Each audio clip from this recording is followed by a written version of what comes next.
예, 안녕하십니까. 오늘은 12월 31일 2024년의 마지막 날입니다. 2024년 마지막 날 송구 영신 예배에 가름하여 지금 현재는 사실 2022년 12월 31일 11시 4분 정도 됐습니다.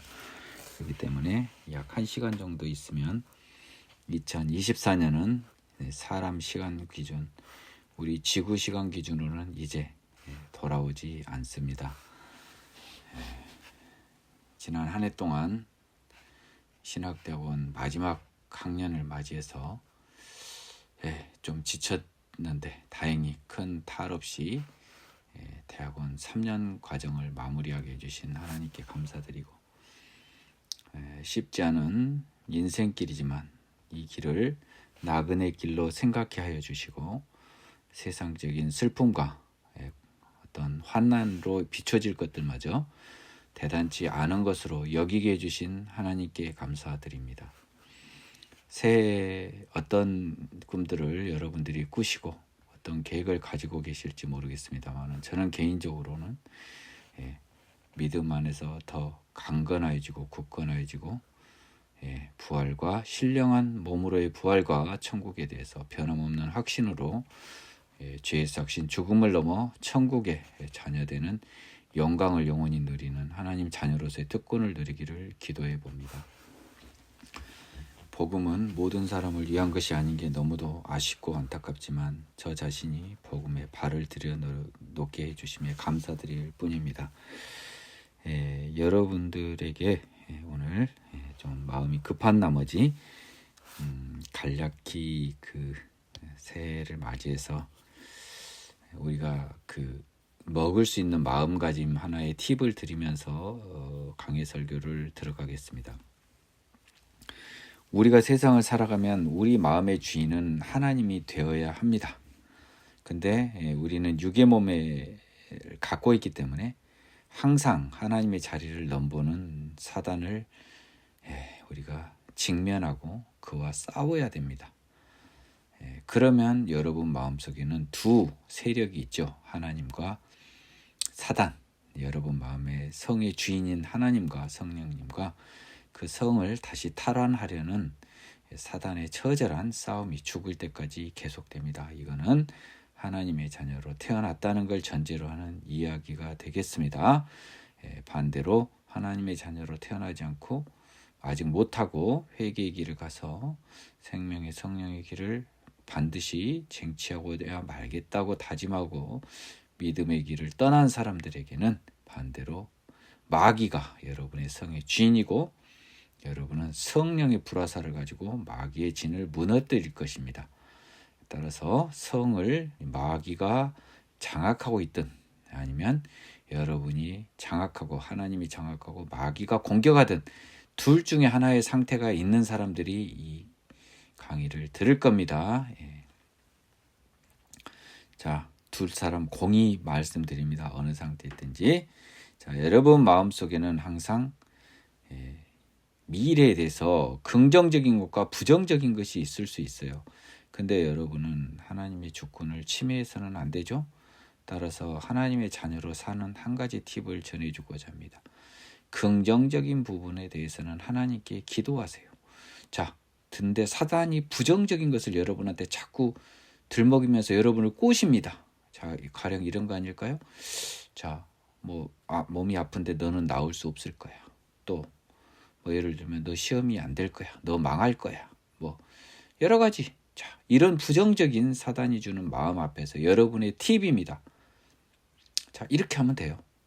아, 그래. 나 그거 오케이. 나 받아들일 거야. 근데 내가 시험에 떨어지건 몸이 회복되지 못하건 내가 죽건 내가 망하건 간에 그것은 하나님이 정하신 거지 너 때문에 그렇게 된 게 아니야. 나는 하나님이 정하신 거면 그것을 받아들일 마음이 당연히 있지. 이유는 결과적으로는 그것이 나에게 가장 선한 결과로 이어질 걸 나는 믿기 때문이야. 죽음마저도 나에게는 하나님의 선한 구원의 결과로 이어지니 이 세상에 하나님이 내게 주신 모든 미래의 선물들이 어찌 나를 어렵게 하리요. 미래의 모든 나에게 이루어지는 것들은 하나님의 주권 하에서 이루어지는 것이며 네가 말하는 세상 사람이 말하는 인간 기준의 불행이라고 하는 것도 하나님의 시간에서는 모두 선으로 변해 있을 것을 믿는다라는 용기 있는 믿음의 고백을 하실 수 있는 저와 여러분 되기를 기원합니다. 오늘은 요한복음 3장과 4장을 들어갑니다. 3장 예수와 니고데모라고 하는 굉장히 중요한 요한복음의 장입니다. 이제 2절까지 해서 예수님이 드디어 갈릴리에서 몇몇 제자들을 만나고요. 그리고 첫 번째 유월절을 다녀오신 것까지 이야기가 됐습니다. 근데요, 이 지금 현재 상황은 아마도 첫 번째 유월절이 연속되는 상황으로 보여집니다. 장소는 예루살렘으로 추정되는 상황입니다. 그런데 바리새인 중에 니고데모라 하는 사람이 있으니 유대인의 지도자라. 그가 밤에 예수께 와서 이르되 라삐여 우리가 당신은 하나님께로부터 오신 선생인 줄 아나이다. 하나님이 함께 하시지 아니하시면 당신이 행하시는 이 표적을 아무도 할 수 없음이니이다. 자, 3절까지 보겠습니다. 예수께서 대답하여 이르시되 진실로 진실로 내게 이르노니 사람이 거듭나지 아니하면 하나님의 나라를 볼 수 없느니라라고 하고 있습니다. 그 니고데모는 바리새인입니다. 그렇기 때문에 굉장히 율법의 열중인 사람이었을 것으로 추정이 됩니다. 또 유대인의 지도자인데요. 요한복음 후반부에 보면 예수님의 장래에 아리마대 사람 요셉과 더불어서 그 장례식장을 방문하는 니고데모가 몰약과 침략을 가지고 온 것으로 기재가 되어 있는 사람이에요. 자, 이 사건이 예수님과 굉장한 큰 인연을 만들어준 사건입니다. 밤에 와서 물었습니다. 어떤 사람은 밤에 온 걸 가지고 되게 이야기하던데 그 의미 두지 마세요. 니고데모가 그렇게 짜잔하고 후진 사람이 아니에요. 자, 예수님한테 물어봅니다. 자, 지금 기적을 일으킨 거예요.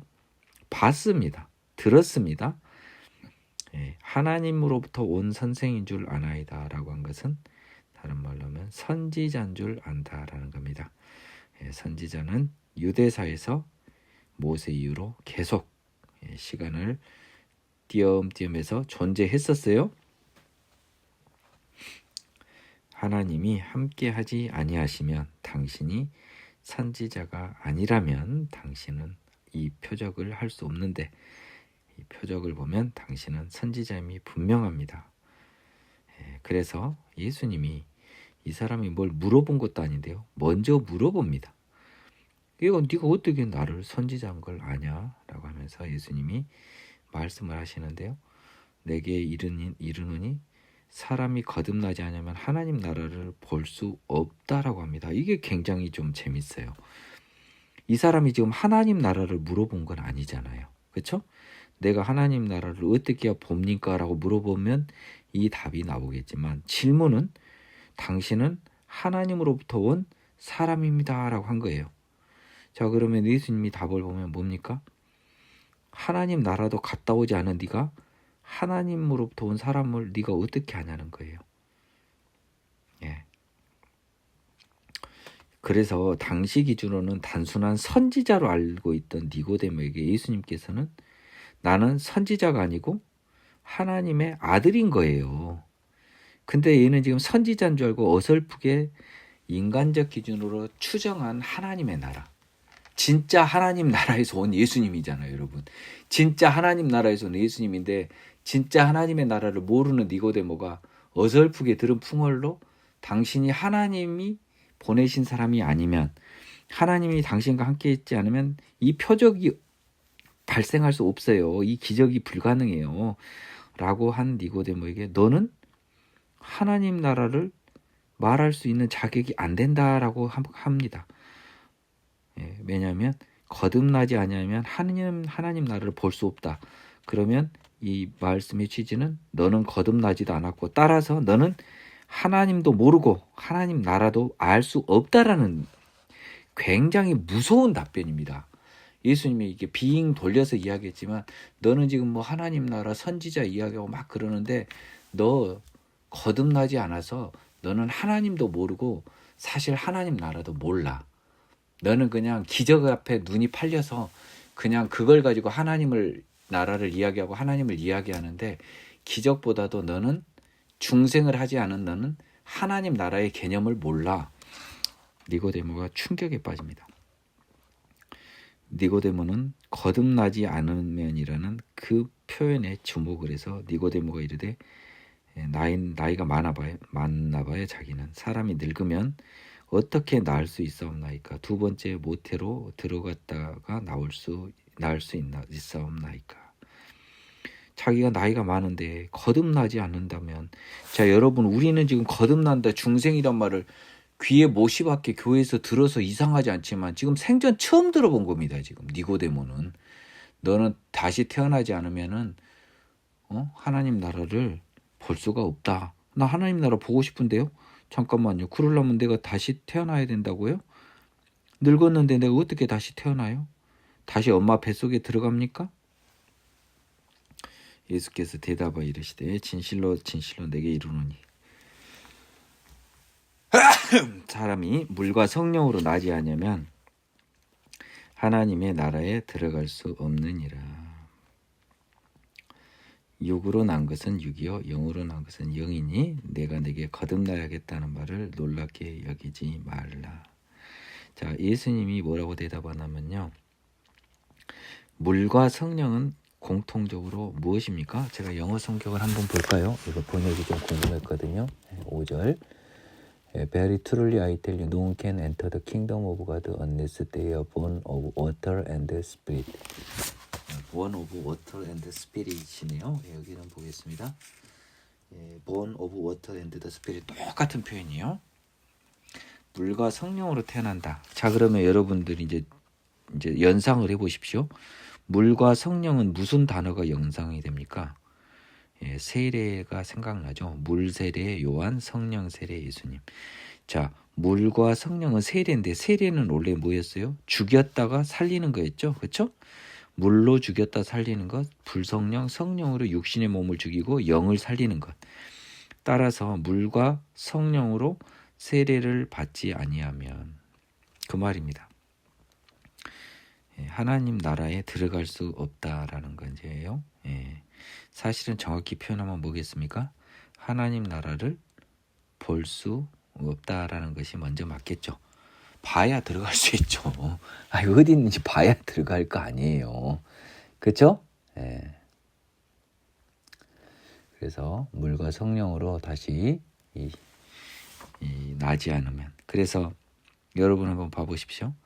물과 성령으로 나지 아니하면 이런 걸로 봐서는 어디서 나냐라고 얘는 모태에 들어가야 되는 걸로 봤잖아요. 다시 태어나는 것이 니고데모는, 예수님은 그게 아니야. 물과 성령 세례를 통해 다시 나는 거야. 죽었다 다시 나는 거야. 6절에서 다시 설명을 해줍니다. 육으로 난 것, 엄마 몸에서 난 것이죠. 육으로 난 것은 육이고, 자, 엄마 몸에서 난 건 네 몸뚱이, 썩을 몸뚱이고, 자, 물과 성령, 즉 영으로 난 것, 세례를 통하여 물 세례와 본질적인 성령 세례로 태어난 것, 영으로 태어난 거 아닙니까? 여러분의 영원한 생명이 영, 보이지 않는 영으로 태어난 거예요. 엄마 뱃속에서 난 게 아닙니다. 영으로 난 것은 영이라는 거예요.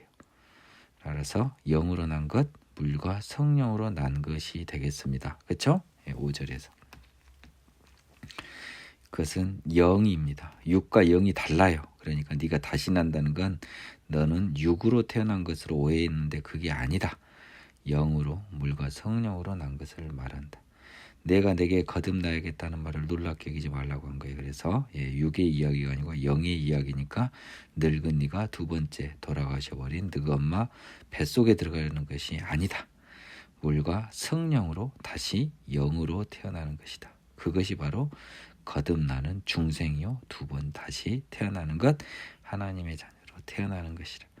바람이 임의로 불매 네가 그 소리는 들어도 어디서 와서 어디로 가는지 알지 못하나니 성령으로 난 사람도 다 그러하니라. 자, 여기서 보겠습니다.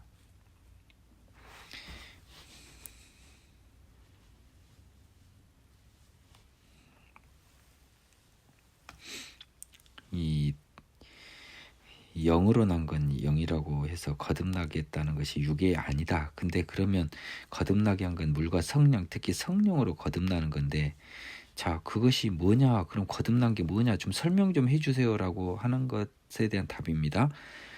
자, 성령이라고 하는 바람이 임의로 불매. 임의로는 알 수 없고 자기 마음대로 부는 거죠. 임의로는 마음대로입니다. 바람이 마음대로 부는 거예요. 우리 눈에는 안 보이는데, 근데 우리는 소리는 들어도 눈에 안 보이니까 어디서 와서 어디로 가는지는 알지 못해요. 바람은 눈에 보이지 않습니다. 그런데 소리가 들리고요.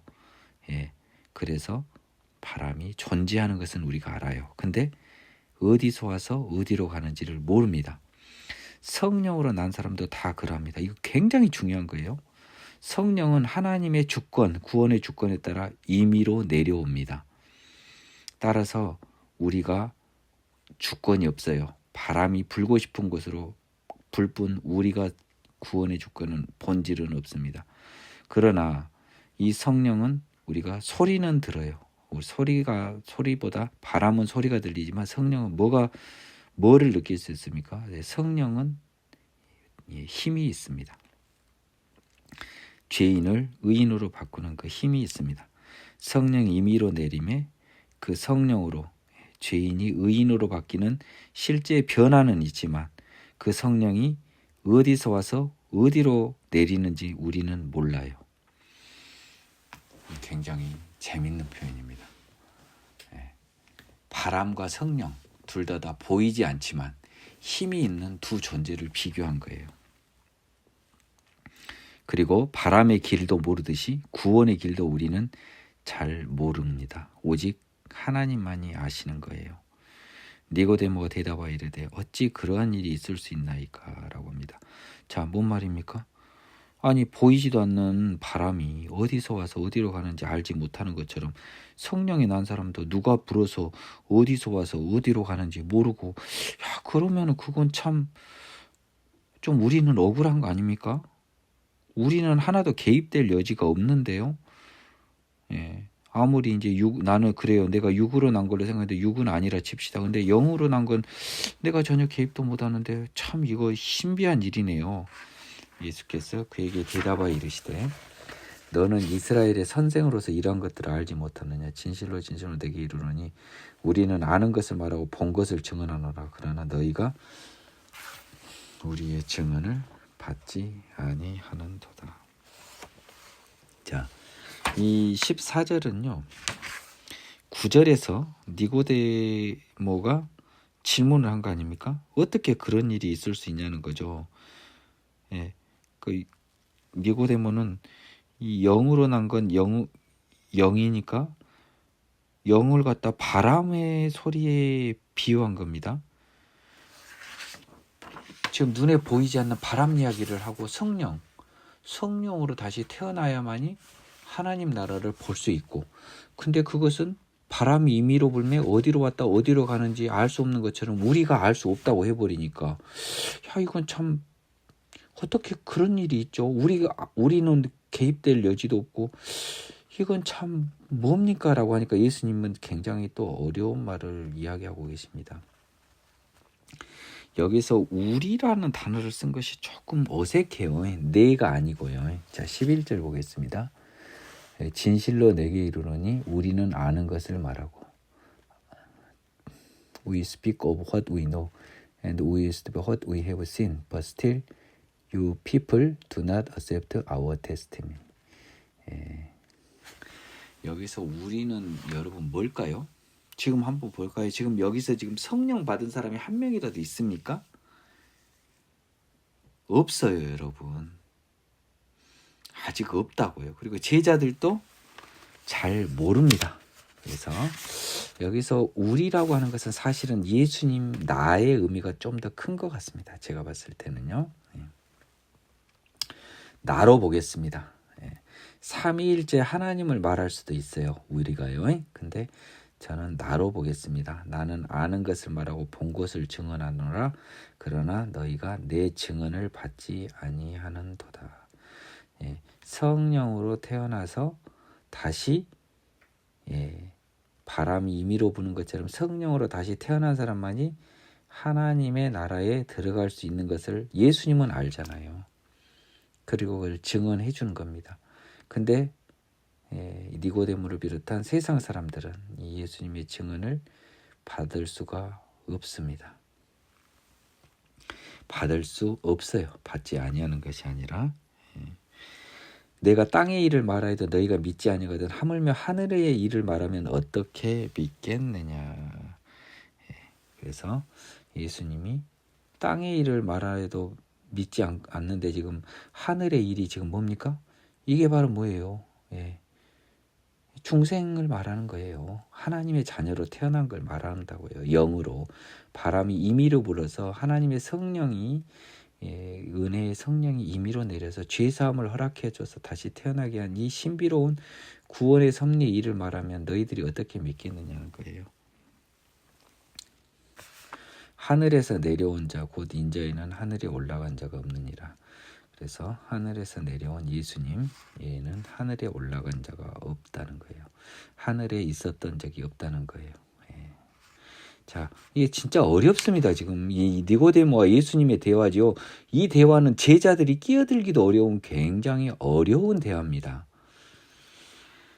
그래서 예수님은 지금 중생의 필요성 그리고 중생을 일으키게 한 힘이 바로 바람과 같은 눈에 보이지 않지만 힘이 있는 성령이라는 이야기를 했습니다. 그것이 모두 하늘에서 이루어지는 일인 거예요. 본질은. 그렇죠? 하늘에서 내려온 자 곧 인자에는 하늘에 올라간 자가 없고 모세가 광야에서 뱀을 든 것 같이 인자도 들려하리니 이는 그를 믿는 자마다 영생을 얻게 하려 하심이라. 이것은 광야의 구약에서 놋뱀을 만들어서 불뱀에 물려 독이 붙은 사람이 하나님을 거역하다가요. 광야에서 불뱀에 물린 이스라엘들이 모세가 만든 놋뱀을 높이 든 놋뱀을 보면 다 독에서 나음을 입었어요. 독뱀에 물리면 죽어야 되는데 안 죽었단 말이에요. 놋뱀을 들어올린 모세의 그 뱀을 본 행위만으로 그래서 뱀이 들려 올려졌습니까? 놋뱀이. 그래서 인자도 들려야 한다라고 해서 십자가에 달릴 예수님을 예표하고 있죠. 이는 그를 믿는 자마다 영생을 얻게 하려 하심이라. 뱀을 본 자가 살았듯이 이제 예수를 믿는 자마다라고 하는 것이 영어 성경 앞에는 인 힘이 포함되어 있습니다. 이는 그를 믿는 자마다 그 안에서 영생을 얻게 하려 하심이라. 예수 안에서 영생을 얻게 하려 하심이라. 이거 너무 어려워요. 지금 니고데모와 예수님의 이 대화는 복음에 관한 굉장히 선문답과 같은 거예요. 이것이 나중에 이제 자세히 나옵니다. 나중에요. 3장 16절이 여기서 이제 두루마리가 바뀌면서 여러분이 나옵니다. 하나님이 세상을 이처럼 사랑하사 독생자를 주셨으니 이는 그를 믿는 자마다 멸망하지 않고 영생을 얻게 하려 하십니다. 3장 16절은 15절에 조금 확장 상세판이죠. 그렇죠? 똑같아요, 여러분. 15절하고. 그래서 하나님이 세상을 이처럼 사랑하사라고 했습니다. 자, 이걸 저는 이렇게 표현합니다. 죄 없는 세상을 이처럼 사랑하사로 바꿔 읽습니다.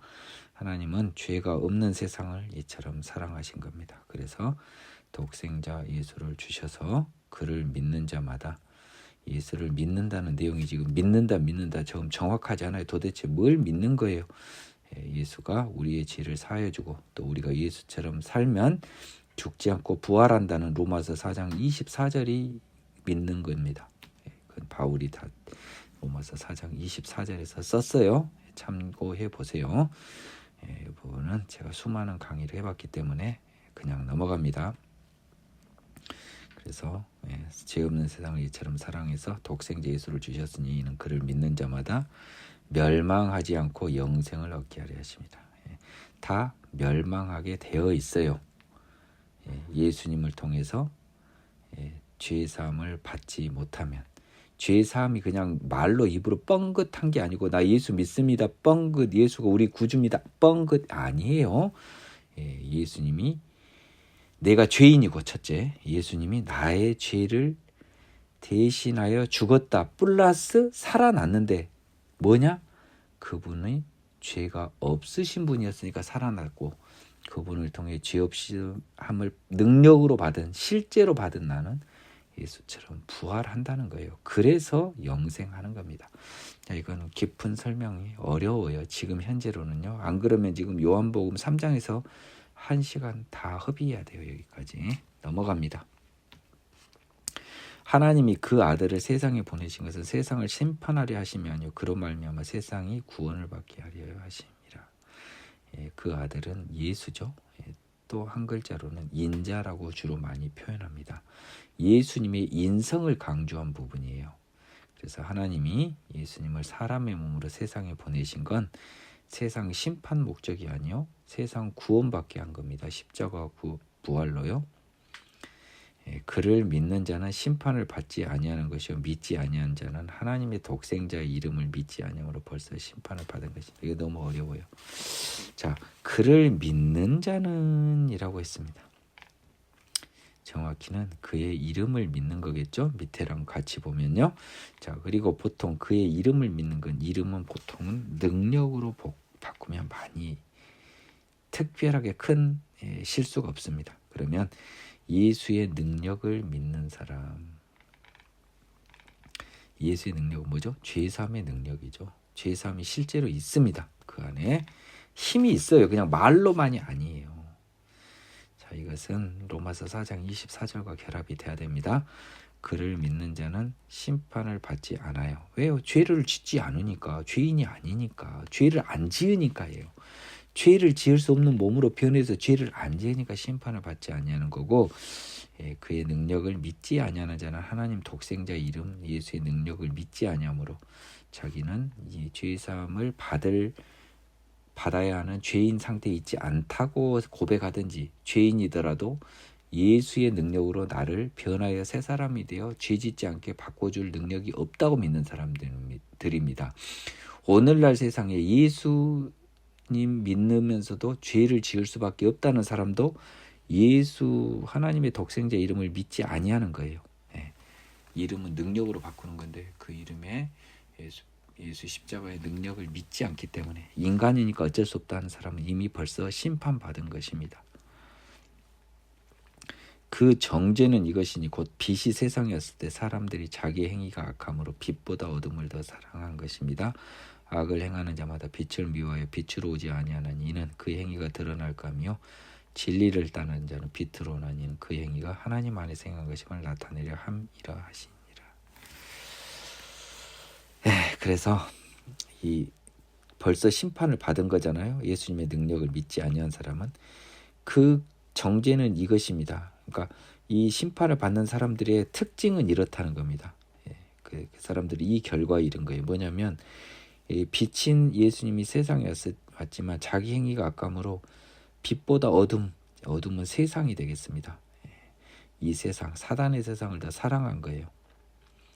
그래서 예수님이 왔는데 예수님의 죄사함의 능력을 받고 죄사함을 구하고 죄사함 없는 그 길을 가는 게 아니고, 죄의 별이 싫지 않아. 죄가 그렇게 싫지 않아. 자기가 악하기 때문에 빛보다 어둠, 이 세상을 더 사랑해요. 악을 행하는 자마다 죄 없음을 별로 좋아하지 않아요. 세상을 사랑하는 자는 예수님의 길, 죄 없는 길을 좋아하지 않아요. 간음하려고 해요. 남의 돈을 많이 빼앗아서 부자가 되려고 해요. 남을 딛고 일어서려고 해요. 남을 시기하고 질투해요. 남을 미워하고 증오해요. 욕심이 많아요. 이런 모든 것들이죠. 그런 사람은 예수님을 미워해서요, 예수님 곁에 오지 않습니다. 왜냐하면 빛에 오면 그 행위가 환히 드러나니까 예수님 옆에 오지 않고 어둠에만 움직이는 거죠. 세상에서만 움직이는 거예요. 사실은 악을 행하는 사람은 자기의 더러움이 드러나기 때문에 예수님 앞에 나올 수 없는 겁니다. 자, 여러분 교회 오면 다 그러면은 다 빛으로 나온 사람들입니까? 아니에요. 교회에 오더라도 자기 마음을 하나님 앞에 공개하지 아니하는 사람들은 빛으로 오지 아니한 사람이에요. 오케이? 하나님 앞에 자기 마음을 공개한 사람이 그 빛으로 온 사람이고요. 하나님 앞에 자기 마음을 공개하지 아니한 자,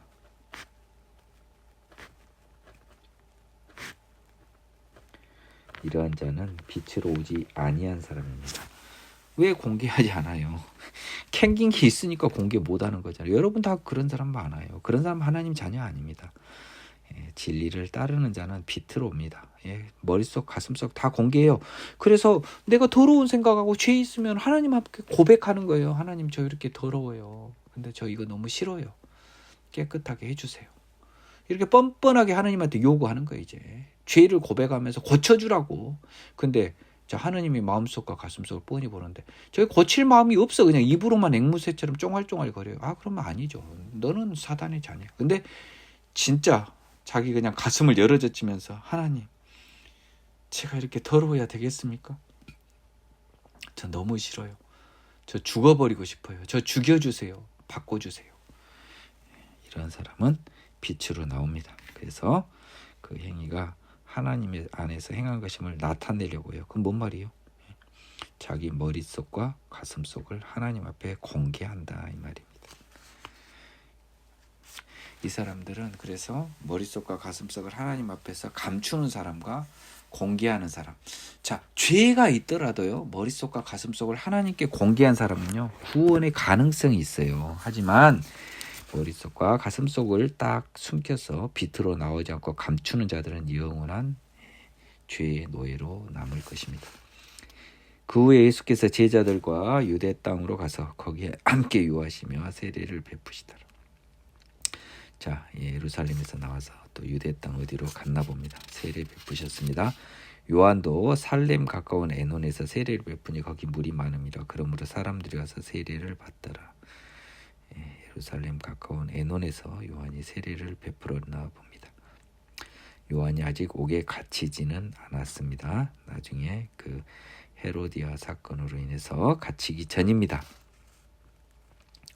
요한의 제자 중에 한 유대인과 더불어 정결의식에 대해 변론이 되었답니다. 저는 이게 아직도 되게 의문이 많아요. 제가 한번 보겠습니다. 25절입니다. This was before John was an argument developed between some of John's disciples and certain Jews over the matter of ceremonial washing. NIV 버전이고요. 킹 제임스 버전에서는 Then there arose a dispute between some of John's disciples and Jews about the purification. 두 성경 모두요. 이게 우리 번역이 굉장히 좀 잘못됐어요.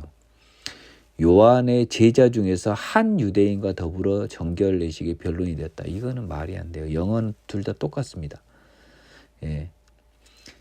between A and B면 A와 B 사이잖아요. 그러면 요한의 제자 중에 어떤 사람입니다. 몇 명입니다. 한두 명이 아니에요. 그리고 어떤 한 유대인. 요한의 제자는 몇 명이에요. 한 두세 명 돼요. 그리고 한 유대인 있었습니다.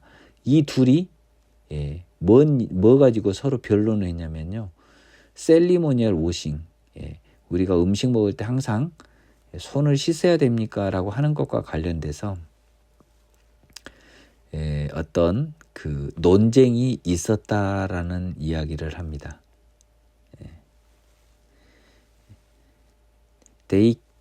그들이 요한에게 가서 라비어 선생님과 함께 요단강 저편에 있던 이곳 선생님이 증언하시던 이가 세례를 베풀매 사람이다. 그에게로 가더이다. 저는 이게 25절과 26절이 이어진 게 너무 이해가 안 가요. 25절은 분명히 영어 성경 보면 요한의 제자 중에서 한 제자들과 한 유대인 사이에 정결의식에 관한 변론이 있었어요. 말싸움이 있었다고요. 토론이. 이 말을 왜 써놨을까요? 참 이게 나는 이해가 안 가더라고요. 지금도 이해가 안 갑니다. 그리고 나서 그들이 유대인하고 이야기했잖아요. 근데 갑자기 그들이 요한한테 가서 선생님, 저기 저 요단강 저편에 있던 이 곧 선생님이 증언하던 예수가 세례를 베푸니까 다 그에게로 가더이다라고 이야기했습니다. 그래서 저는 이건 뭐 제가 아직 모르겠어요. 근데 다만 이 정도 추정을 해봅니다. 아마 유대인하고 요한의 제자들이 정결 예식과 더불어서요. 이게 정결 예식이 꼭 필요하다, 뭐 안 필요하다 하는 이런 뭐 어떤 이야기가 있었을 거 아닙니까? 정결 예식은 음식 먹을 때 손 씻는 것이라 나중에 보면 이전에 공관복음서에서 예수님이 몸 안에 들어가는 것이 중요한 게 아니고 몸에서 나오는 것이 중요하다라고 해서요. 정결 예식이 별로 필요 없다는 이야기가 나옵니다. 그래서 저는 25절과 26절의 연결은 저는 아직도 모르겠어요. 한번 보겠습니다. 그래서 이것이 25절이 왜 써졌는지 아직 모르겠다고요.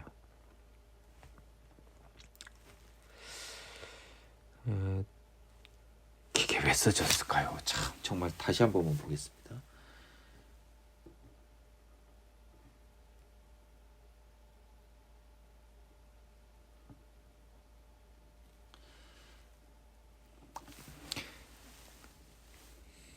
뭐 그냥 요 정도 큰 의미가 없는 것 같아요. 그러니까 요한의 제자하고 유대인하고 더불어 정결 예식에서 이제 그 얘들이 별로 말싸움에서 졌나 봅니다. 요한의 제자가 느낌상 그래요. 그래서 요한한테 가서 이르되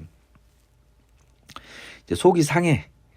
유대인한테 정결 예식에 변론돼 가지고 말싸움에서 좀 진 것 같아요. 그랬는데 선생님, 진짜 속상하긴 한데 저거 유대인 때문에도 속상한데 지금 예수라는 자가 세례 베푸니까 다 저리 가버립니다라고 해서 또 다른 불만을 이야기합니다. 요한의 제자들이 지금 기분 나쁜 일이 여러 가지가 있어요. 한 유대인과 더불어 정결의식에 변론나서 말싸움 져버리고 또 보아하니 분위기상 우리 선생님보다는 예수 따르는 세례 베푼 사람이 많습니다라고 해서 선생님한테 가가지고 선생님, 우리 지금 유대인한테도 지고 우리가 자꾸 밀려요. 지금 우리가 새가 밀려. 그래서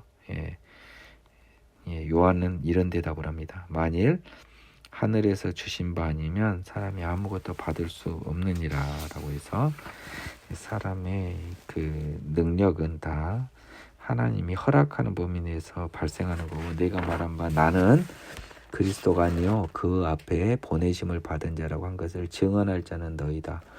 너희가 예수님 쪽과 싸우려고 하지 말아라. 저렇게 다 따르면 다 하늘이 준 거고 나는 이미 너희한테 이야기했다. 그리스도도 아니고 그 앞에 보내심을 받은 선지자에 불과하다. 광야에 외치는 자의 소리, 그가 오실 길을 곧게 하라 평탄케 하라고 하는 그 역할에 불과한 사람이다. 그리고 너희는 저 예수와 싸우려고 하지 말고 저 집단과 싸우려고 하지 말고 나는 이것에 불과하다고 너희가 오히려 증언을 해야 된다. 잘 생각을 해봐라. 신부와 신랑이 있어. 신부를 취하는 자는 신랑이나 서서 신랑의 음성을 듣는 친구가 크게 기뻐하나니 나는 이러한 기쁨으로 충만하였노라. 그는 흥하여야 하겠고 나는 쇠하여야 하리라 하니라. 유대 풍속에서 신랑이 결혼할 때요. 신랑 친구가 가서 신부 들러리처럼요. 신랑의 결혼을 잔치를 축하해주러 신랑을 위해서 참여해주는 친구가 있나 봅니다. 따라서 그날 결혼식을 기준으로 놓고 보면 신부의 남편은 신랑이잖아요. 근데 그가 막 신나서 기쁨의 음성을 듣는 다음에 친구는 지가 신부를 차지해서는 안 되잖아요. 신랑이 주인공이잖아요. 이날만큼은. 그는 오히려 자기 친구인 신랑의 기뻐하는 음성을 자기 일처럼 기뻐하는 거 아니냐. 그래서 나는 이렇게 예수님이 신랑이고 예수님이 신부를 취하는, 그래서 여러분들이 이제 자꾸 이 예수와 여러분이 결혼하는 모습을 많이 생각하게 됩니다. 요런 비유 때문에요. 그래서 예수님과 자기의 입장을 예수님은 신랑으로, 자기는 신랑의 들러리로 비교한 거예요. 뭔 말인지 알겠습니까? 그분을 도와주는 사람이잖아요. 그래서 그분이 기뻐하면 그것이 나의 기쁨인 거예요. 내가 신부를 취할 그런 월권행위를 하지 않는다는 겁니다. 나는 이 결혼잔치에서 신랑은 아니고 신랑의 들러리다. 나는 그래서 신랑이 기쁘면 그걸로 기쁜 거라는 거예요. 나는 보내심을 받은 메시아 전에 보내심을 받은 선지자에 불과하다. 그는 흥하여야 하겠고 나는 쇠하여야 하리라 라고 했습니다. He must be great, I must be less. 그래서 여러분 이게 번역이 좀 잘못됐어요. 흥하고 쇠하고 하는 게 아니죠. 둘 다 흥하는 거지. 뭘 흥하고 쇠예요. 말도 안 돼요. He must increase, I must decrease. 그 말입니다. 뭔 말이냐면 그는 위대해져야 하고 나는 그분보다 작아져야 된다. 이런 말입니다. 뭘 흥하고 쇠예요. 더 크시고 더 작은 분이거죠. 느낌에는 흥하고 쇠하다라고 하면은 꼭 느낌이 서로 반대편에 있는 것처럼 느껴져요. 아니에요. 둘 다 하나님 나라를 위해서 일을 하지만 그분은 크신 분이고 나는 그보다 작은 분이다. 이런 뜻이에요. 위로부터 오시는 이는 만물 위에 계시고 땅에서 나니는 이 땅에서 나니는 땅에 속하여 땅에 속한 것을 말하느니라. 하늘로부터 오시는 이는 만물 위에 계시나니 그가 친히 보고 들은 것을 증언하되 그의 증언을 받는 자가 없도다. 그의 증언을 받는 자는 하나님이 참되시다는 것을 인쳤느니라. 하나님이 보내신 이는 하나님이 말씀을 하시는 이는 하나님이 성령을 한량없이 주심이니라. 아버지께서 아들을 사랑하사 만물을 다 그의 손에 주셨으니 아들을 믿는 자에게는 영생이 있고 아들에게 순종하지 아니하는 자는 영생을 보지 못하고 도리어 하나님의 진노가 그 위에 머물러 있느니라. 요 말은 지금 예수님이 한 말로 비춰집니다. 조심하십시오. 요한이 한 말로 비춰질 수도 있고요. 예수님이 한 말로 비춰질 수 있는데 저는 이거는 전적으로 아들, 아버지로 봐서요. 예수님이 한 말로 보입니다. 지금 이 두루마리 31절에서는 누가 이 말을 했다는 말이 안 나와 있습니다. 근데 정황상 예수님이 하신 말로 보여집니다. 근데 우리 31절에서 위로부터 오시는 이는 만물 위에 계시고 땅에서 난 이는 이 땅에 속하여 라고 해서요. 약간 느낌에는 요한이 이 말을 한 것처럼 번역을 해놨습니다. 근데 영어에서는 높임말이 없잖아요. 영어를 한번 보겠습니다. The one who comes from above is above all. The one who is from earth belongs to the earth and speaks as one from the earth. The one who comes from heaven. 잠깐만요. is above all. He testifies to what he has seen and heard, but no one accepts his testimony. Whoever has accepted it has certified God is truthful. 약간 요한이 말한 것처럼 써졌네요, 진짜. 느낌에는요, 전반적인 느낌은 왜냐하면 그의 증언을 받는 자가 없도다 했지 내 증언을 받는 자가 없도다라고 하지 않았거든요. 근데 이 정황상 나는 예수님이 한 것처럼 보여지는데 그라고 써져서 요한이 한 걸로 지금 해석하는 것 같은데 자 일단 한번 보겠습니다. 위로부터 오시는 이는 만물 위에 계시고 땅에서 난 이는 땅에 속하여 땅에 속한 것을 말하느니라. 하늘로부터 오시는 이는 만물 위에 계시니 그가 친히 그러니까 이 앞절에서요. 요한이 그는 크고 나는 작아져야 하는 거고요. 그가 주인공이잖아요. 그래서 자기와 예수님을 비유했습니다. 예수님은요. 위로부터 하늘로부터 오시는 이는 만물 위에 계셔요. 하나님이니까요. 땅에서 난 이, 나는 땅에 속하여 땅에 속한 것을 말해요. 하늘로부터 오시는 이는 만물 위에 계시나니, 하나님의 아들이니까요. 그가 친히 보고 들은 것을 증언하되 그의 증언을 받는 자가 없도다. 그가 친히 보고 들은 것, 하늘에서 친히 보고 들은 것을 이 땅에서 증언하는 거죠. 그렇죠? 그 말입니다. 그런데 이 하나님의 아들로서 하나님의 그 말씀에 따라 하나님으로부터 보고 들은 것을 증언하지만 받는 자가 없습니다. 이 땅에서. 지금 이 표현은요, 예수님과 요한, 세례 요한, 그리고 아까 예수님과 니고데모의 3장, 이게 굉장히 지금 선문답처럼 이루어지고 있어요. 나중에 모든 복음서와 그리고 서신서를 봐야 이해할 수 있는 내용입니다. 그래서 제가 지난 시간에 말씀을 드렸듯이 요한복음은 성령 복음의 느낌이 굉장히 강해요. 성령으로 다시 태어나서 성령을 보고 이걸 다 봐야 이게 보여요.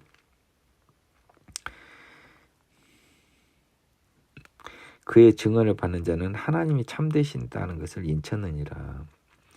즉 그의 증언, 그가 친히 보고 들은 하늘나라의 증언, 천국 복음 아닙니까? 그렇죠?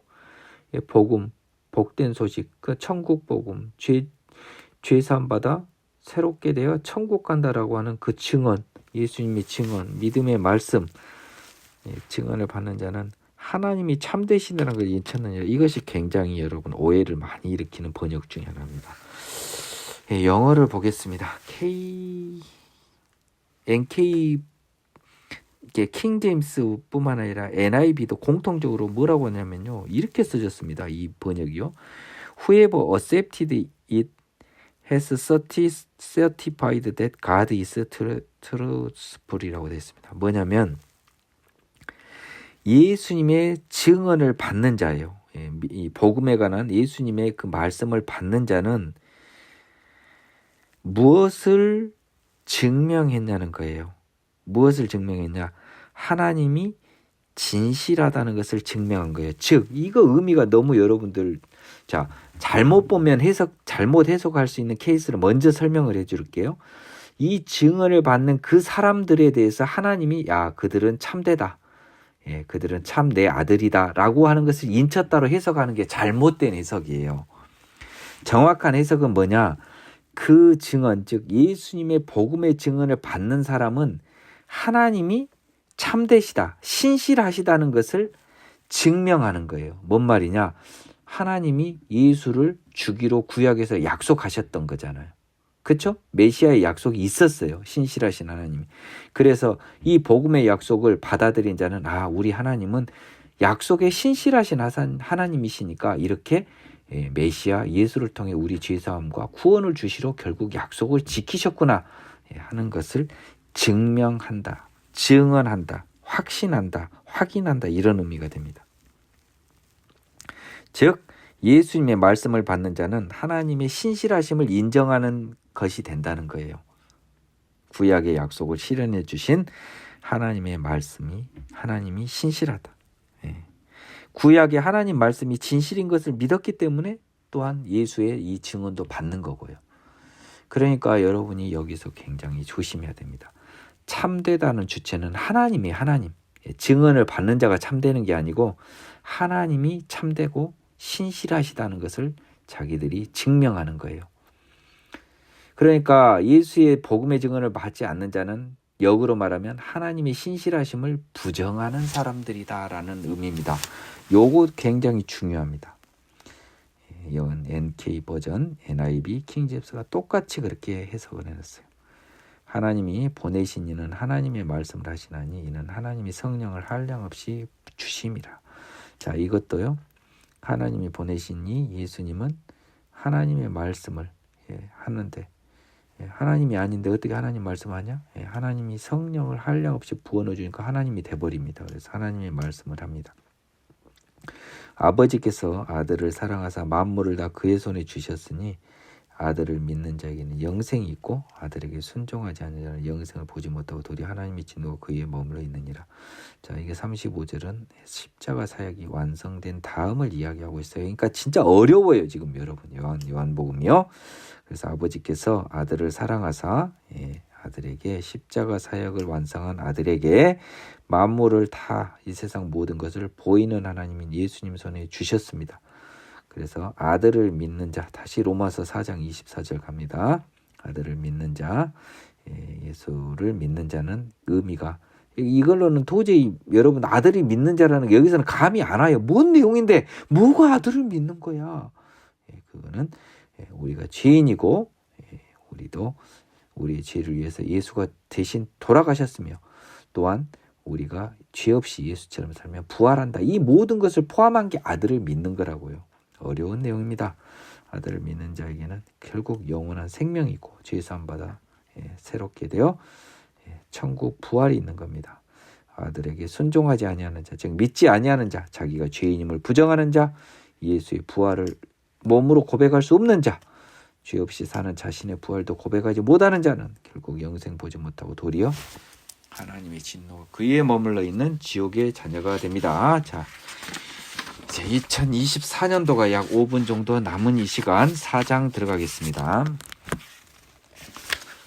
예수께서 제자를 삼고 세례를 베푸시는 것이 요한보다 많다는 말을 바리새인들이 들은 줄을 주께서 아신지라.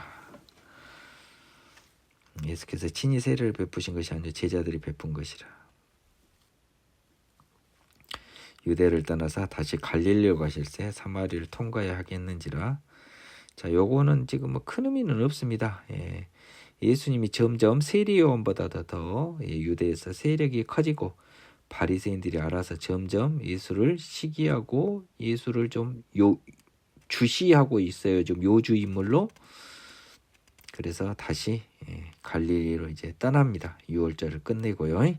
가다가 사마리아를 통과해야겠는지라. 사마리아에 수가라는 동네가 있습니다.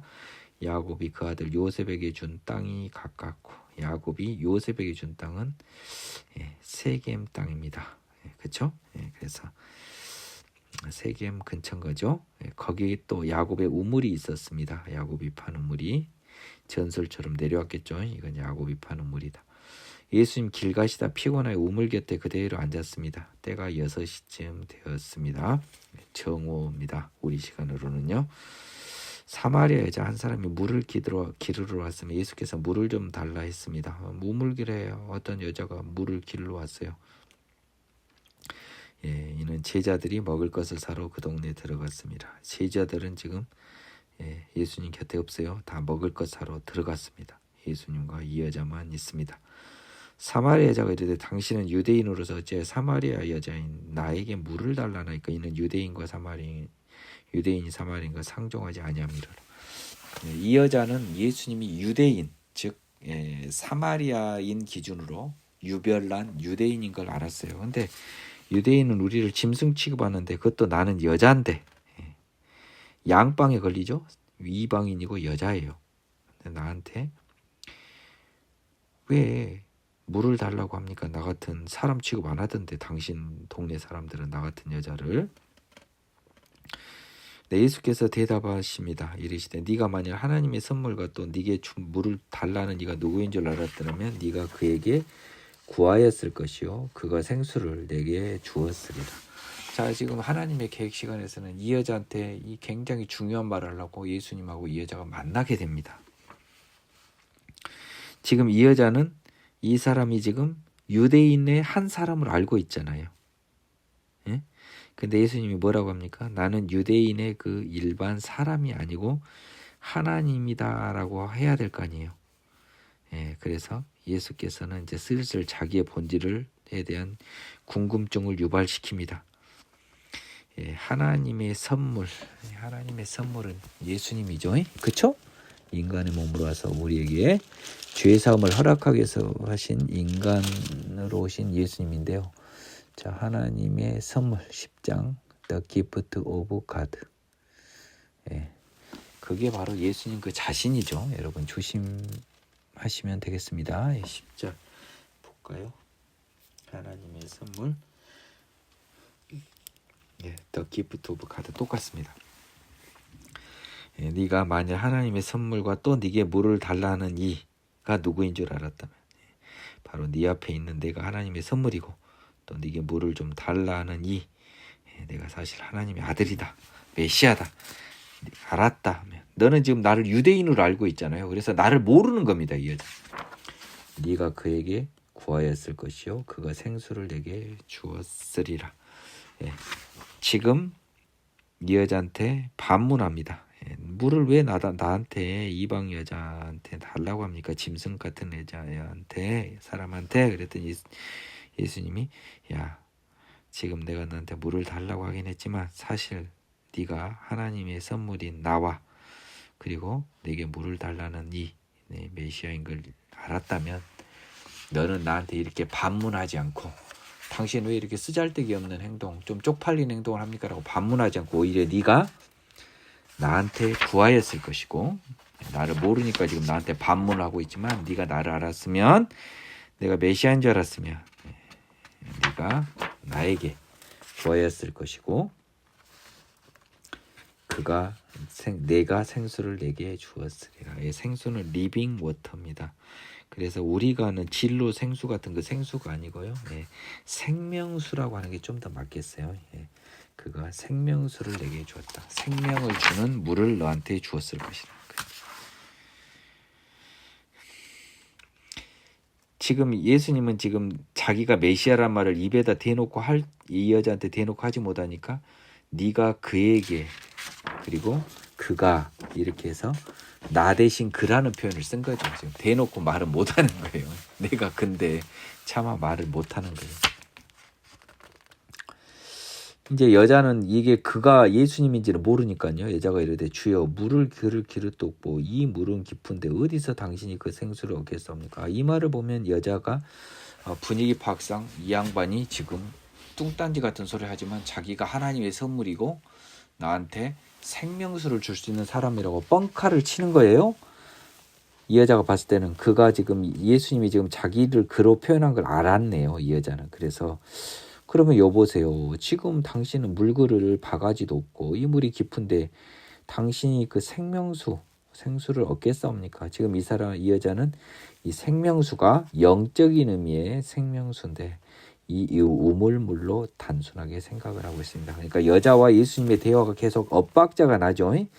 예수님은 영적인 걸 이야기하고 있는데 이 여자는 지금 자꾸 이 세상적인 것으로 이야기합니다. 우리와 예수님의 대화도 이렇게 엇박자가 많이 날 수 있어요. 뭔 말인지 알겠죠? 영적으로 열어지지 않으면. 우리 조상 야곱이 이 우물을 우리에게 주셨고 또 여기서 자기와 자기 아들들과 짐승이 다 마셨는데 당신이 야곱보다 더 크니까. 말씀드리는 순간 드디어 12시가 됐습니다. 넘었습니다. 12시 1분 2025년이 됐습니다. 내 인생의 2025년을 보게 될 줄은 추측만 했지. 이렇게 또 내 나이 55, 1971년생인 제가 돼지띠 음력 8월 25일 양력 10월 13일에 태어난 71년 710825 음력입니다. 71 71 1013 양력 제가 우리 나이로 55살 먹도록 살긴 살았네요. 적지 않게 삽니다. 드디어 2025년의 새해가 밝았습니다. 자, 우리 강의는 계속 나갑니다. 자, 이 사람한테 가장 큰 사람은 야곱입니다. 지금 이 여자한테는요. 당신 지금 보안이 유대인인데 당신 지금 바가지도 없는데 어디서 우물 준다고 헛소리 합니까? 우리 조상 야곱은요. 이 우물을 우리에게 파서 주셨어요. 그리고 여기서 자기와 자기 아들들과 후손들이죠. 짐승들 다 마셨습니다. 우리 후손들과 짐승이. 당신이 야곱보다 더 큽니까? 지금 기준으로는 인간 사고에서는 야곱은 굉장히 큰 사람입니다. 사마리아 사람에게요. 예수께서 대답해 이르시되 이 물을 마시는 자마다 다시 목마르리하니와. 자, 이제 지금 예수님과 여자의 대화를 재밌게 보시라고요. 지금 여자는 세상 이야기, 세상 물을 이야기하고 예수님은 영적인 물을 이야기하고 있어요. 그렇죠? 영적인 생명수를 이야기하고 있어요. 그렇죠? 그리고 세상적으로 큰 사람이 아니라 하나님의 아들, 예, 메시아, 예, 생명수, 다 영적인 이야기인데 이 여자는 요셉, 아니 야곱, 그리고 여기 있는 이 우물물, 예. 이 물을 먹으면 이 여자야 다시 목마르지. 그치? 갈증이 나잖아. 내가 주는 물, 아까 생수죠? 마시는 자는 영원히 목마르지 아니하리니 내가 주는 물은 그 속에서 영생하도록 솟아나는 샘물이 되리라. 참 저는 이 말씀이 최근에 굉장히 크게 와닿았어요. 그쵸? 예, 세상 물은 세상이 주는 기쁨입니다. 예, 여러분 잘 보십시오. 그렇게 바꿔볼 수 있어요. 이 세상이 주는 물은요, 세상이 주는 쾌락입니다. 예, 세상의 기쁨이죠. 세상의 기쁨은 항상 예, 한계가 있습니다. 그래서 다시 또 세상의 기쁨, 쾌락은 또 다른 쾌락을 또 요구해요. 금방 목이 말라요. 근데 내가 주는 물, 하나님이 주시는 이거는 구원의 기쁨, 생명수니까요. 구원의 기쁨은 영원히 마르지 않아요. 영원히 기뻐요. 내가 주는 물, 구원의 기쁨은 그 속에서 영생도록 솟아나는 샘물. 샘물은 뭐예요? 예. 물을 준 게 아니라 샘을 줘버린다는 거잖아요. 물은 먹으면 메마른데 내가 주는 물을 이 구원의 기쁨은 네 몸속에서 영원히 솟아나는 샘물이 됩니다. 영생하도록 솟아나는 샘물이 아니라 영원히 솟아나는 샘물이겠지. 뭐 샘물이 영생이에요. 한번 영어 한 번 표현을 보겠습니다. 14절 But whoever drinks the word I give them will never thirst. Indeed, the word I give them will become in them a spring, a water welling up to eternal life. 영생하도록 솟아나는 게 아니에요. 굳이 표현하면 이렇게 하면 맞겠습니다. 내가 주는 물은 그 영원한 생명을 계속 품어줄 것이다 이 말입니다. 영원한 생명을 품어주는, 물을 품어준다는 말이죠. 영원한 생명을 솟구치는 샘물이다 이 말입니다. 그러니까 영생하도록이 시간적 의미가 아니라고요. 영생하도록이 시간적 의미가 아니고 영생을 위한 샘물이 된다 이 말입니다. 영원한 생명을 위한 샘물. 중요한 건 샘물이에요. 샘물의 특징은 뭡니까? 여러분 샘 알잖아요. 마르지 않고 계속 물이 나오잖아요. 근데 세상의 물은 막으면 배고프니까, 그러니까 다시 또 갈증이 나니까 또 땀 흘리면 마셔야 되는데 내가 주는 물은 마르질 않아. 영원히 목마르지 않아. 계속 물이 나오니까. 그래서 세상의 기쁨과 내가 주는 기쁨, 구원의 기쁨, 이 물과 영생하도록 하는 샘물의 차이를 여러분이 느끼셔야 됩니다. 지금 여러분 지금 계속 보세요. 아까 예수님과 니고데모의 대화, 예수님과 요한의 제자와 사이에서 아까 있었던 대화, 요한이 제자들에게 한 대화, 그리고 예수님과 이 여자의 대화가 지금 다 하나같이 뭐예요? 굉장히 어려운 영적인 대화예요. 이게 요한복음의 이 특징입니다. 여자가 이르되 주여 그런 물을 내게 주사 목마르지도 않고 또 여기 물을 기르러 오지도 않게 하소서라고 합니다. 자, 그런데요. 자, 요것은요. 나중에 나오는 예수님 질문에 보면 이 여자가 이 말을 곧이곧대로 안 믿고 약간 빈정대는 투로 한 말입니다. 그런 물을 내게 주사 목마르지도 않고 여기 물 기르러도 않게 하옵소서라고 하는 게 진짜 원한 게 아니에요. 말 같은 소리를 하세요라고 한 거예요.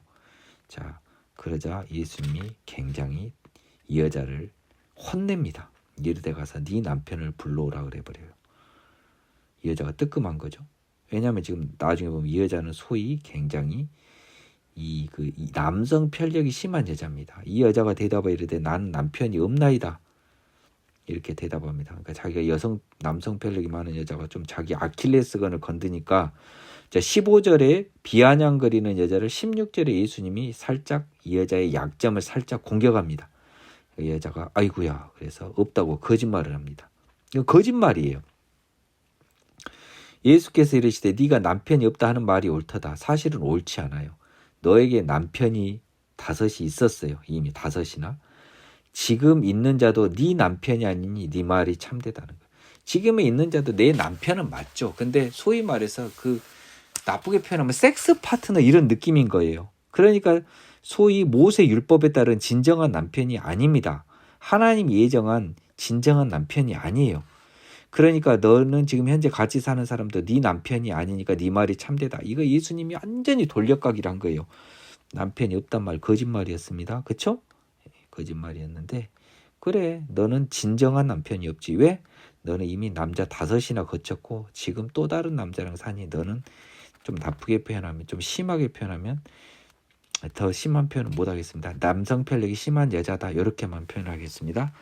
그러니까 지금 네 말은 참되다. 그래서 이 여자가 예수님을 15절을 통해서 예수님에게 살짝 빈정댔던 여자는 예수님한테 아주 제대로 한 대 맞아버립니다. 자, 그래서 19절에서 깜짝 놀랍니다. 이제 이분이 내가 이분 샘물이 뭐 허남하는 소리 같은 허랑방탕한 소리라서 내가 살짝 돌려가기를 했는데 아이고야 이분 무서운 사람이구나. 모든 걸 아는구나. 깜짝 놀라서요. 아이고야 여자가 이르되 주여 내가 보니 선지자 소리 이 몸을 아이고 주님 내가 잘못했습니다. 이제 한 겁니다. 네, 15절에 그 비아냥거리는 말 제가 취소할게요. 저 잘못했어요. 그러면서 화제를 전환합니다. 진짜 이 여자랑 예수님 대화가 재밌습니다. 우리 조상들은 이 산에서 예배하였는데 당신들은 말은 예배할 곳이 예루살렘이 있다 하더이다. 자, 사마리아 사람들은 예루살렘 안 받아주니까요. 지금 이 산에서 산당 제사를 지냈습니다. 근데 당신들 말에는 들어보자 하니 예루살렘 성전에서만 예배한다고 하던데요. 예수께서 이르시되 여자여 내 말을 믿으라. 이 산에서도 말고 예루살렘에서도 말고 너희가 아버지께 예배할 때가 이르리라 라고 합니다. 자, 이 여자는 지금 당장 이제 예수님한테 당해버리니까요. 이제 예수님이 굉장히 세게 나갑니다. 야, 너 내 말을 들어라. 이 산, 즉 사마리아 산 말고 지금 유대인들이 말한 예루살렘에서 말고 너희가 아버지께란 표현을 해요. 하나님께 대신 아버지께라고 해버려요. 이제 예수님이 자신감이 올라가 버렸습니다. 꼬리 내려버린 여자 앞에다 두고 너희가 아버지께 하나님께 예배할 때가 이른답니다. 도대체 어디서 예배할까요? 아버지께. 이 산에서도 말고 예루살렘 아버지께 어디에서 예배해요? 우리 마음 성전에 우리 마음에 영원한 성령님이 안식할 우리 마음에 그 마음 자체가 성전이 되고요. 예배할 곳이 되고 우리의 삶이 거룩한 산제물로 드리는 죄를 짓지 않는 우리의 삶이 하나님께 대한 영적 예배가 된 때가 온다는 것은 로마서에 나와요. 그것과 연관을 시켜보면 되겠습니다. 너희는 알지 못하는 것을 예배하고 우리는 아는 것을 예배하는 이는 구원이 유대인에게서 남이라. 너희는 알지 못하는 것을 예배하고 예배는 하는데 너희는 참 하나님을 못하는 거죠. 하나님께 예배는 애들도 해요. 근데 하나님을 몰랍니다. 근데 우리는 아는 것을 예비하느니 이는 구원이 유대인에게서 남이라. 이것이 조금 여러분 오해를 불러일으킬 수 있습니다. 여기서 우리는요 생명의 성령의 법으로 태어난 사람 또는 하나님이 알고 정하고 부르신 영적 이스라엘을 의미합니다. 그래서 여기서 너희는 영적 이스라엘이 아닌 사람이고요. 우리는 영적 이스라엘입니다. 우리는 아는 것, 우리는 영적 이스라엘만이 오직 하나님을 알죠.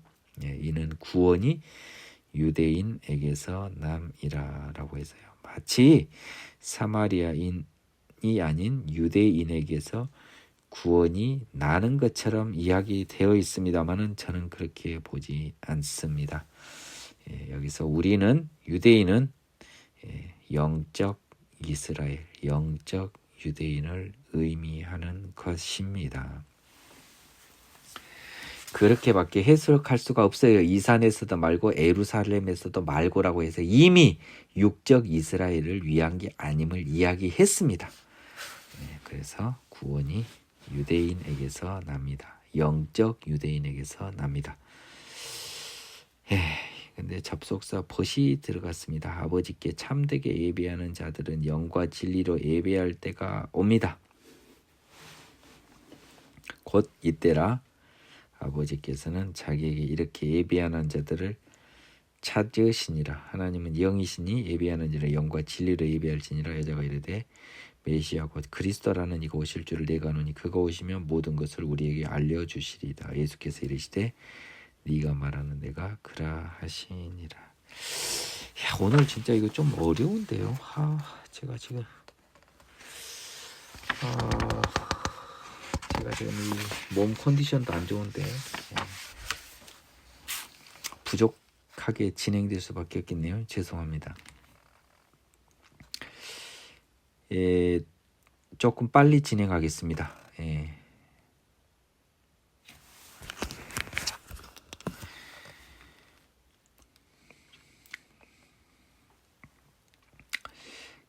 아버지께 참되게 예배하는 자들은요, 이제 여기서부터 제가 이제 좀 빨리 진행하겠습니다.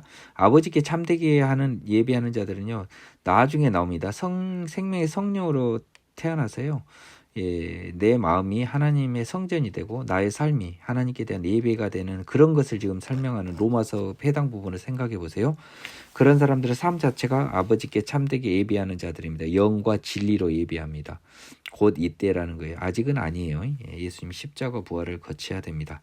아버지께서는 자기에게 이렇게 예배하는 자들을 찾으신 거예요. 이게 뭡니까? 자기에게 이렇게 예배하는 자들이 누구예요? 이게 하나님의 자녀, 하나님이 알고 정하고 부르신 자, 생명의 성령의 법으로 태어난 자들이죠. 그렇죠?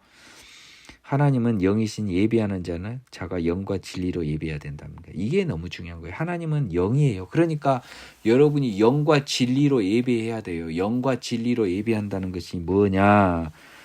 생명의 성령의 법으로 태어나서 죄 짓지 않고 살아가는 여러분의 삶이 하나님께 대한 진정한 예배입니다. 교회에 와서 여러분들이 하나님을 경배 찬양하는 것은 그것을 확인시켜 주는 거예요. 따라서 교회에서 금붕어처럼 떠들고 세상은 죄 짓고 살면 그건 예배가 안 되는 거예요. 여자가 이르되 또 어디서 이 여자가 여러분 조심하십시오. 이 여자 지금 바람핀 여자가 뭔 메시아도 알고 웃기지도 않아요. 그러니까 이게 지금 하나님에서 이 여자가 등장을 한 거예요. 이 영적 대화, 예수님과 영적 대화의 상대방으로 꽤 내공이 센 여자가 나옵니다. 지금 이 여자가 이르시되 메시아 곧 그리스도라는 이가 지금 이제 그리스도라고 하는 자는 모르는데 이제 눈치가 슬슬 보니까 내가 들어본 바에 하면 그리스도라는 메시아가 오면 내가 아는데 그가 오면 모든 것을 우리에게 알려준다고 하대요. 그러면 모든 것이 우리가 알 수 있다고 되는데 지금 얼쭉 보니까 이 사람이 약간 메시아 같기도 해서 살짝 이것을 밑밥을 던졌습니다. 그러자 예수께서 이제 상황이 무르익어서 내가 내게 말하는 예수께서 이럴 때 네게 말하는 내가 그라 내가 메시아다라고 이야기를 합니다. 예수님은 자기 자신이 그 메시아임을 부인하지 않았습니다. 빌라도 법정에서마저도요. 그래서 요한복음에서 최초로 이 사마리아 여자에게 자신의 그 실질 본질을 고백해서 알려주십니다. 자, 이때 제자들이 음식 사러 간 제자들이 돌아서 예수께서 여자와 말씀하시는 것을 이상히 여겼으나 무엇을 구하시나이까 어찌하여 그와 말씀하시니까 묻는 자가 없더라. 이건 사실 물어야 돼요. 따져야 됩니다. 아니 하나님, 예수님, 선생님, 아니 도대체 왜 저런 사마리아 여자, 이방 여자, 더더욱이 여자랑 이야기하십니까? 이거 좀 너무 재수에 옴붙는 행동을 왜 우리 선생님이 하니까 이 말을 묻기가 조금 너무나 그냥 선생님의 좀 약간 좀 약간 좀 바람직하지 않은 행동으로 보고 그랬던 것 같아요.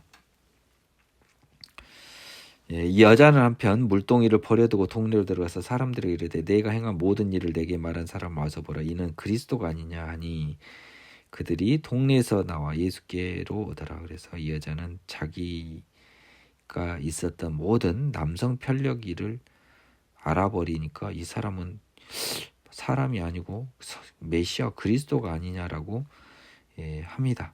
지금 이게 다 어디서 이루어진 거죠? 유대가 아닙니다. 이방 사마리아 땅에서 이루어지고 있어요. 신기하게. 유대에서는 지금 이런 사람이 하나도 없었습니다. 아직까지. 니고데모마저도 지금 몰랐어요. 선지자로 말았습니다. 그들이 동네에서 나와 예수께 왔습니다. 그 사이에 제자들이 청하여 이르되 라비어 잡수소서 이르시되 내게는 너희가 알지 못하는 먹을 양식이 있느니라. 여기서부터 또 어려운 말이 나옵니다. 그래서 지금 여자가 이야기해갖고 대단한 사람이 왔다. 메시아 같은 사람이 왔다. 왜냐하면 이미 메시아라고 이야기했잖아요. 26절에서. 그래서 그리스도가 아니냐라고 29절 이야기를 한 겁니다. 이 여자가. 그래서 소문을 내니까 야 메시아가 왔어 하면서 다 나왔죠. 제자들은 음식물을 가져와서요. 제자들이 이제 예수님한테 이거 드시라고 한 겁니다. 이르시되 이것도 좀 되게 어려워요. 지금 제자들은 지금 예수님과 여자는 지금 계속 영적인 이야기를 서로 주고받은 꼴이 돼버렸어요. 여자는 육적인 이야기를 했지만 그래서 여자는 드디어 예수님이 메시아인 걸 알았어요. 제자들한테는 예수님이 내가 메시아란 말 안 했습니다. 참고로 26절의 말씀은 제자들 없을 때 한 말입니다. 그래서 이 제자들은 선생님 일단은 드세요 라고 이야기했습니다. 배고프실 텐데. 근데 내게는 너희가 알지 못하는 먹을 양식이 있대요. 그러면 뭐지? 제자들이 서로 말하되 누가 잡수실 것을 갖다 드렸는가 한 거예요. 이제 영적인 대화를 모르는 이제 제자들입니다. 예수께서 이르시되 나의 양식은 나를 보내신 이의 뜻을 행하며 그의 일을 온전히 이루는 이것이니라 라고 했습니다. 하나님 자녀의 영적 양식은 하나님의 일을 하는 것입니다. 이건 우리에게도 해당이 될 수 있어요. 그래서 예수님께서는 지금 이 여자를 통해서 뭔 이야기를 한 겁니까? 하나님의 메시아라고 하는 나의 이 본업을 고백을 했습니다. 사마리아 이 여자한테는요. 그래서 나는 이 일을 함으로 인해서 배가 고픈 거예요. 아니 배가 부른 거예요. 하나님의 일을 함으로써. 그래서 나의 양식, 나를 보내신 이의 뜻을 행하며 그 일을 온전히 이룬으로 나는 배가 부르다라고 한 거예요. 영적인 대화를 한 겁니다. 지금 이 예수님과 제자들 사이 대화가 계속 다시 육적인 사람과 영적인 사람의 불일치가 계속 나와요. 그러니까 요한복음은 지금 3장, 4장 오면서 뭔 이야기를 보여주냐 이제 보이는 것 같아요. 어렴풋이. 예수님과 인간들과는 지금 대화가 안 돼요. 지금. 안 돼 지금. 사이클이 안 맞아. 제자들과 예수님과 사이클이 안 맞는 걸 보여주는 거예요. 이게 사이클이 맞으려면 생명의 성령으로 태어났어야 되는 거예요. 너희는 지금 넉 달이 지나야 추수할 때가 이르겠다고 하지 아니하겠느냐라는 거예요. 지금 자 양식 갖고도요 떡 갖다 주면서 아니 뭐 괜찮다고 하니까 뭐 누가 떡 갖다 줬냐 했더니 아니다 나는 나를 보내신 이의 뜻을 행하는 것이 내 양식이다라고 해버린 거예요. 참 다 희한하시네. 벌써 뭐 말도 안 되는 소리 하죠. 그러면서 자 양식과 관련해서 이제 이 밀밭을 딱 보여줍니다. 너희는 지금 넉 달 지내야 추수할 때가 이르겠다고 하지 아니하냐. 그러나 나는 너에게 이르노니 눈을 들어 밭을 봐봐라. 희어져 추수하게 되었다. 제자들 봤을 때는 추수하게 안 돼 있어요. 넉 달 지나야 다 익어요. 근데 다 익어서 추수하게 되었다는 거예요. 뭔 뚱딴지 같은 소리예요. 황당한 거잖아요. 그러면서 또 이상한 말씀이에요. 거두는 자가 이미 싹도 받고 영생에 이르는 열매를 모으나니 이는 뿌리는 자와 거두는 자가 함께 즐거워하려 합니다. 자 그러면 여기서 이제 갑자기 뭘 눈치를 채야 됩니까? 이분이 말한 넉 달이 지나야 추수할 때가 됐다. 눈을 들어 밭을 보라. 이게 이 세상 추수, 이 세상 밭이 아닌 거예요. 그렇죠? 이제 점점 영적인 이야기를 하는 예수님 이야기입니다. 거두는 자, 추수, 영적인 수확을 하는 자가 이미 삭도 받고 영생에 이르는 열매를 봅니다. 예수님이 이미 이 세상과 오는 세상과 모든 권한을 하나님으로부터 받았습니다. 그래서 영생에 이르는 열매, 즉 하나님의 자녀들, 하나님이 알고 정하신 부르신 자들을 지금 모읍니다. 이는 뿌리는 자와 거두는 자가 함께 즐거워하게 하려 함이라는 거예요. 그래서 예수님과 하나님이 서로 즐거워하려 함이라는 거예요. 지금 얘들은 뭔 말인지 몰라요. 지금 밀밭 이야기하고 있는데 그게 아니에요. 지금 하나님의 자녀의 밭, 구원을 위한 하나님의 자녀의 밭이 충분히 익었으니까 이미 삭도 받고 예수님이 영생에 이르는 열매를 모으는 거예요. 구원의 작업을 하고 계시는 겁니다. 그래서 뿌리는 하나님과 거두는 예수님이 함께 즐거워하게 하려 함이에요. 그런즉 한 사람이 심고 다른 사람이 거둔다 하는 말이 옳도다. 내가 너희로 노력하지 아니한 것을 거두러 보내었느니 다른 사람들은 노력하고 너희는 그들이 노력한 것에 참여하였느니라. 이거 너무 어려워요. 나 죽어도 모르겠어요. 아직까지. 자, 오늘 한번 또 보겠습니다. 영어 표현. 자, 마지막 시도. 첫 시도네요. 2025년 기준으로 첫 시도. 잠깐 36절이죠. Thus saying, one sows and another reaps is true. I sent you to reap what you have not worked for. Others have done the hard work. You have reaped the benefits of their labors. 이야, 참 어렵네. 킹제임스 버전을 보겠습니다. For in this the saying is true, one sows and another reaps. I sent you to reap for which you have not labored. Others have labored and you have entered into their labors. 저는 이렇게 해석을 했습니다. 아직까지도 이 해석을 유지하겠는데요. 다만 이건 나의 개인적인 해석이고요. 정확하다고 보장할 수가 없습니다. 뭐냐, 지금 자꾸 이게 지금 기본적으로요. 심고 거두는 것은 바보입니다. 36절에서요. 뿌리는 자 거두는 자가 36절에서는 하나님과 예수님이었어요. 그래서 한 사람이 심고 다른 사람이 거둔다 하는 말이 하나님과 예수님처럼 누가 누구한테 부탁을 하고 그 사람이 심어놓고 거두라고 그러면 다른 사람이 거두는 이런 하나님과 예수님의 관계, 이런 것을 지금 생각해 보십시오. 그래서 내가 너희로 노력하지 않은 것을 거두러 보냈습니다. 노력하지 아니한 것을 거두러 보냈다고요. 모으는 거하고 똑같죠? 그래서 지금 이 먼 미래에 예수님의 자녀인 사도들에게 하나님의 자녀를 수고하는 작업을 거두려고 보냈죠. 근데 하나님 자녀를 심었던 사람은 누구예요? 여기서는 다른 사람들 또는 그들이라고 나와 있습니다. 다른 사람들은 노력하였고 너희는 그들이 노력한 것에 참여하였느니라. 저는 이것을 그들 다른 사람들을 아무리 봐도 아직까지는 삼위일체 하나님으로 봅니다. 하나님, 성령님, 예수님, 삼위일체 하나님이 알고 정하고 부르신 세 분이자 한 분인 하나님이 노력하여서 이미 다 수확하게 만들어준 하나님의 자녀를 거두는 일은 이 사도들이 해요. 그래서 다른 사람들, 삼위일체 하나님이 만들어 놓은 것을 너희들이 참여하는, 하나님 자녀를 수고하는 작업에 참여하는 것으로 저는 해석을 했습니다. 몸도 피곤하고요. 이 해석 이상을 오늘 하느님으로부터 못 받아냈습니다. 그래서 일단 부족하지만 그 정도 해석을 할게요. 자, 39절은 다시 저기가 바뀌었습니다. 그 두루마리가요. 여자의 말이 내가 행한 모든 것을 그가 내게 말하였다 증언함으로 그 동네 중에 많은 사마리아인이 예수를 믿었습니다. 이것도 좀 웃겨요. 저희가 봤을 때 자기가 행한 모든 것을 내게 알아맞혔으니까 선지자잖아요. 특별한 능력이 있는. 그러니까 동네 중에 많은 사마리아인이 예수를 믿는 겁니다. 뭐냐면 선지자로 믿는 거예요. 그러니까 우리가 아는 로마서 4장 24절과 다릅니다. 사마리아인들이 예수께 와서 자기들과 함께 유하시기를 청하니 거기서 이틀을 유하시며 예수의 말씀으로 말미암아 믿는 자가 더 많아 그 여자에게 말하되 이제 우리가 믿는 것은 네 말로 인함이 아니니 이는 우리가 친히 듣고 그가 참으로 세상의 구주신 줄 압니다. 이게 참 신기하단 말이에요. 자, 42절을 보겠습니다. They said to the woman, we no longer believe just because of what you said. Now we have heard for ourselves and we know that this man is really the Savior of the world.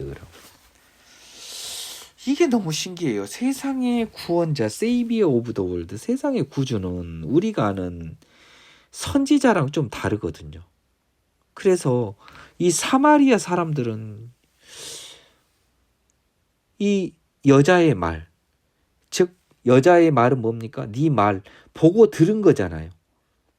네 말을 증거해서 믿는 게 아니고 네가 들은 말, 나한테 이루어진 모든 일을 이 과거의 일을 알아맞혔다는 그것 때문에 이 사람을 선지자로 믿는 것이 아니고 우리가 친히 듣고 보니까 그는 단순한 선지자가 아니고 세상에 오신 메시아 구주신 줄 알미라 했다는 거예요. 그래서 사마리아 여자들 이방 여자들 이방인 그 중에서도 여자들이에요 주로. 근데 주로 사마리아인들이니까 남자도 있었겠네요. 그들이 메시아를 먼저 알아봤습니다. 이 요한복음에 따르면요.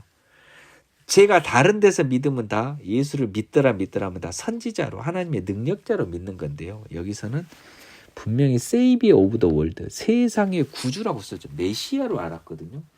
자 보겠습니다. 세이비어 오브 더 월드 킹 제임스도 똑같아요. 야 그러면 뭐냐면 결국 최초로 예수님의 메시아성을 인지한 사람은 이방인 사마리아 사람이었어요. 유대인보다도요. 그러니까 참 신기한 하나님 구원의 신비가 좀 확인이 되고 있습니다. 너무 어려워요. 진짜 요한복음 4장은요. 너무너무 어렵습니다. 이 사마리아 여자를 만나서 한 이 말이요. 너무너무 어려워요. 네. 43절 얼마 안 남았습니다.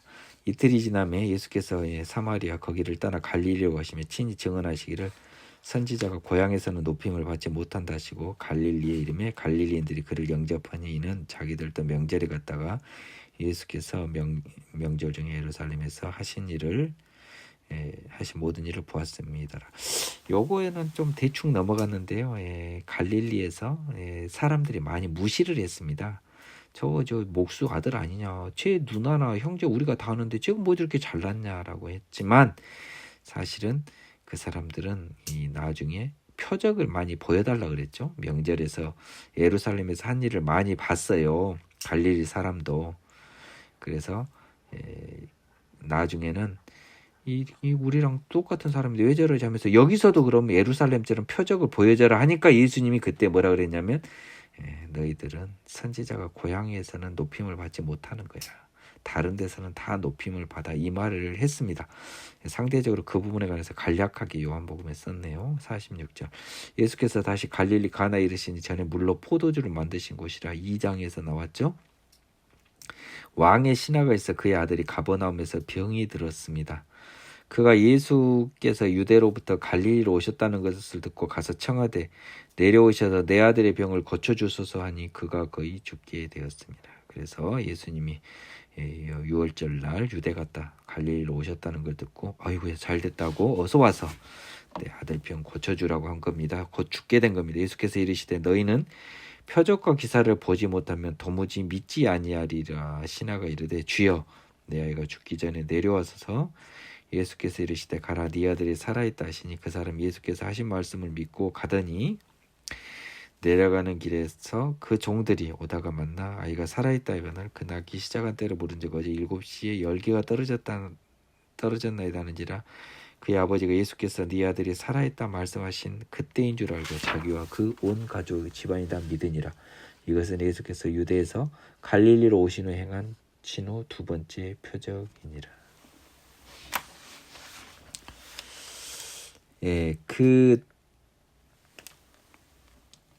이 예수님이 이제 가나라고 하는 그 갈릴리 지역입니다. 그래서 어떤 이제 왕의 신하라고 했는데 분봉왕 누구의 신하였겠죠. 그래서 제발 고쳐달라고 했습니다. 근데 이제 48절에서는 이제 너희는 표적과 기사를 보지 못하면 도무지 믿지 아니하리라라고 하는 것도 이상해요. 48절 한번 보겠습니다. Unless you people see signs and wonders, Jesus told him, you will never believe. The royal official said, Sir, come down before my child dies. 자, 요것도 또 이상합니다. 저도 요것도 좀 아직까지도 이상해요. 저 요한복음에서 유난히 제가 모른다고 한 부분이 많이 나옵니다. 지금 생각보다. 점점 보면 볼수록 모르는 부분이 더 자세히 보이는 느낌입니다. 예수께서 갑자기 이상한 말을 합니다. 너희는 표적과 기사를 보지 못하면 도무지 믿지 아니하리라라고 하면서요. 예수님께서 얘가 믿지 아니한 것, 즉 너를 믿게 하기 위해서 일단 표적과 기사를 보여주겠다라고 하는 이야기를 하는데, 이게 뭐냐면 뭐에서 이어지냐면요. 이기가 지금 선지자의 고향이잖아요. 그래서 이 표적과 기사를 보여달라고 많이 했습니다. 갈릴리 사람들이. 지금 이게 지금 다 생략이 돼버려서 그래요. 다른 공간 복음서 보면 그 이야기를 많이 했어요. 그래서 갈릴리 가나도 예수님 고향입니다. 사실은 갈릴리니까요. 그래서 예수님이 한 말이, 자꾸 원래 성질나서 안 고쳐주고 싶어요. 왜냐하면 나를 무시해. 저 요셉의 아들 아니냐, 목수 아들 아니냐, 어떻게 제가 저기냐라고 했어요. 그래서 너희들은 나를 이렇게 무시하고 내가 표적과 기사를 보지 못하면 믿지 아니하리고 나를 무시할 거야. 그 이야기가 사실은 이전 두루마리와 연결되는 게 맞아요. 이런 말이 공간복음서랑 연결해 보면 그 해석이 맞습니다. 그런데 이 신하는 나는 표적과 기사와 상관없이 예수님을 믿습니다. 그러니까 아이가 죽기 전에 내려오소서 했고요. 예수님은 그의 믿음을 보고 가라, 네 아들이 살아있다 하시니 그 사람이 예수께서 하신 말씀을 믿고 갔습니다. 말만 믿고 간 거예요. 죽게 되는 거 보고 왔는데, 내려가는 길에 종들을 만나서 아이가 안 죽고 살아있다고, 언제 그러면 곧 죽게 생겼더니 낳기 시작하더니 물어보니까 어제 7시, 여기 기준으로는 오후 1시겠죠? 열기가 떨어졌나이다 하니까 가만히 생각해 보니까 예수님이 네 아들 살아있다 말씀하신 게 그때인 거예요. 그 즉시로 자기 아들이 낳은 거 보니까 저분은 온전한 하나님의 선지자구나 하고 갈릴리 사람 중에 믿은 거죠. 지금 이 취지는 뭐냐면 갈릴리 사람들이 인정을 안 한다는 게 써졌어요. 근데 이 사람은 지금 갈릴리 사람이에요. 그렇죠? 그래서 예수님이 원래 은혜를 안 베풀어 주려고 했습니다. 너희는 표적과 기사를 보지 않으면 도무지 믿지 아니하는 아주 더러운 자들이다. 근데 이 신하는 마음이 그렇지 않았어요.